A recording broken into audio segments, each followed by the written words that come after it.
अगर आपने IDOL university of Mumbai distance open learning में एडमिशन लिया है, आप बीकॉम कर रहे हैं या बीए कर रहे हैं या फिर एमकॉम या एमए या कोई और अदर प्रोफेशनल कोर्स कर रहे हैं आइडल यूनिवर्सिटी ऑफ मुंबई से, तो ये वीडियो आपके लिए है।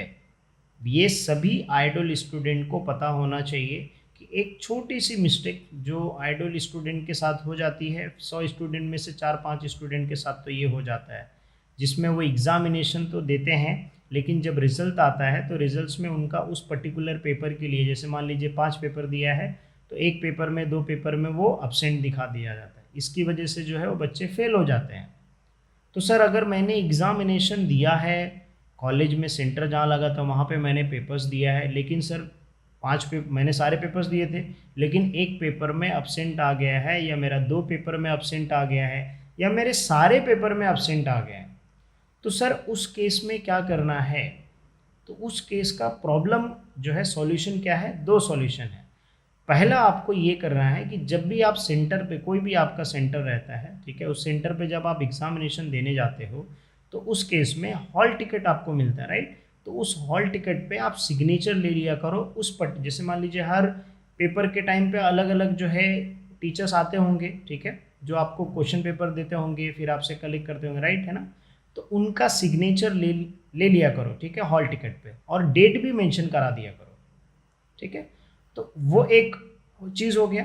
दूसरा, उस कॉलेज में भी क्या होता है, अटेंडेंस शीट होता है जिसमें 2 अटेंडेंस शीट में अलग अलग वो सिग्नेचर जो है आपकी लेते हैं, जिससे उस कॉलेज के पास भी जो है डेटा अवेलेबल रहे कि इस पर्टिकुलर डे के दिन एग्जामिनेशन हुआ था और इतने सारे स्टूडेंट जो है आए थे, सीट नंबर के साथ जो है अवेलेबल होता है, राइट?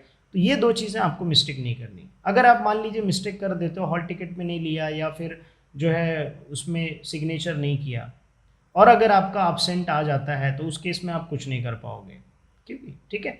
दूसरा सॉल्यूशन क्या है? दूसरा सॉल्यूशन ये है कि अगर आप मान लीजिए साइन भी आपने किया है, हॉल टिकट में आपके पास सिग्नेचर भी है, फिर भी सर जो है मेरा एब्सेंट आ गया है, तो फिर क्या करना है?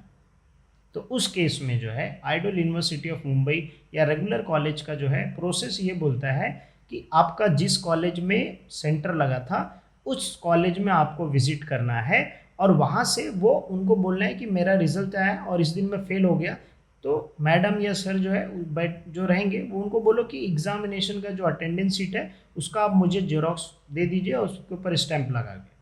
वो आपने वहाँ से अटेंडेंस का एक जेरोक्स ले लिया, एक अपने हॉल टिकट का जेरोक्स आपने ले लिया, और साथ में क्या किया आपने, क्वेश्चन पेपर का भी जो है जेरोक्स ले लिया। तो अब आपने क्वेश्चन पेपर का भी जेरोक्स ले लिया, हॉल टिकट का और अटेंडेंस का, और ये तीनों डॉक्यूमेंट्स जो है और क्वेश्चन पेपर भी ले लिया। ये सारी चीज़ें जो है लेके आपको आइडल यूनिवर्सिटी ऑफ मुंबई, जो सेंटा क्रूज कालीना में है, कुर्ला से थोड़ा नज़दीक पड़ता है, वहाँ पे आपको जाना है और ऑफिस में वहाँ पे सबमिट करना है कि मेरा ऐसे ऐसे रिजल्ट आया और इसमें अब्सेंट दिखा रहा है। तो उस केस में आइडल क्या करता है, चेक करता है कि भाई आपका पेपर अगर मिसिंग हो गया है तो क्या वो चेक हुआ है कहीं पे है कि नहीं अवेलेबल, तो वो बंडल में चेक कराते हैं, उनका जो भी प्रोसीजर है, और उसके हिसाब से फिर वापस से रिजल्ट डिक्लेयर कराते हैं। अब ये जो प्रोसीजर अगर आपके साथ हो जाता है तो आप पेशेंस रखिए, क्योंकि ये प्रोसीजर जो होने के लिए कभी 1 महीने में हो जाता है सॉल्यूशन, कभी 2 महीने में सॉल्यूशन होता है, कभी 3 महीने में सॉल्यूशन होता है। अगर आइडल ज़्यादा डिले करना चाहे तो वो डिले हो सकता है, डिपेंड कि अगर आपका पेपर नहीं मिल रहा है तो वो 2-3 बार चेक करते हैं, इसके लिए काफ़ी ज़्यादा टाइम लग जाता है। मिनिमम तो वैसे 15-45 डेज़ का कुछ टाइम लिमिट उनका रहता है, ऐसा कुछ बोलते नहीं है, बट अगर बोलते भी हैं तो भी आप मान के चलो कि 2-3 महीना आपका इसमें जाने वाला है, राइट? तो उस केस में जो है आपको यही प्रोसीजर फॉलो करना है, राइट? तो जब भी आप पेपर दें तो प्रॉपर सही तरीके से जो है सबमिट हुआ वो सारी चीज़ें चेक करें, ठीक है, साइन चेक करें, ताकि जो है आपको इन फ्यूचर में मिस्टेक्स आपके साथ जो है ये प्रॉब्लम ना हो। अगर हो जाता है तो आपको यही प्रोसीजर करना है। इस केस में जो है आपको जाके सबमिट करना है, वो फिर आपको जो है चेक करके आपको वापस से आइडल क्या करेगा, रिजल्ट्स डिक्लेयर करेगा, ठीक है। उस केस में जो आइडल आपका चेक करेगा कि आपने पेपर दिया था तो पेपर कहाँ पे है, कहीं ना कहीं पे तो रहेगा, ठीक है। क्योंकि मैं कॉलेज में जब पढ़ा रहा था तो उस कॉलेज में जो है घनसोली में पढ़ा रहा था, तो वहाँ पे भी सेंटर लगता था, तो मैं खुद जो है ऐसे जाता था एग्जामिनर बन के, जिसमें कंडक्ट पेपर डिस्ट्रीब्यूशन होता था, राइट? फिर मैं खुद साइन करता था, अटेंडेंस शीट लेता था, राइट? वो अटेंडेंस शीट सबमिट करता था, और फिर जितने क्वेश्चंस पेपर हुए वो क्वेश्चंस को काउंट किया जाता था, सीट नंबर के साथ, अटेंडेंस के साथ मैच किया जाता था और टैली किया जाता था कि हाँ इतने पेपर्स हैं, फिर उसका बंडल बना के फिर वहाँ पे आइडोल का एक पर्सन रहता था उस टाइम पे। अभी के टाइम पे शायद रहेगा नहीं रहेगा, आई डोंट नो, बट उस टाइम पे अवेलेबल रहता था वहाँ पे एक ऑफिसर। उस ऑफिसर को जो है अटेंडेंस शीट के साथ, क्वेश्चन पेपर के साथ हैंड ओवर कर दिया जाता था। ये एक प्रोसीजर था। तो इसके लिए जो है ये एक इम्पॉर्टेंट इन्फॉर्मेशन, ठीक है, कि स्टूडेंट्स मिस्टेक कर देता है छोटी सी, ठीक है, तो ये मिस्टेक्स ना हो। अगर हो भी जाता है तो उस केस में प्रोसीजर क्या बोलता है वो मैंने आपको बता दिया है, जिससे आपको काफ़ी हेल्प हो एग्जामिनेशन के लिए, ठीक है।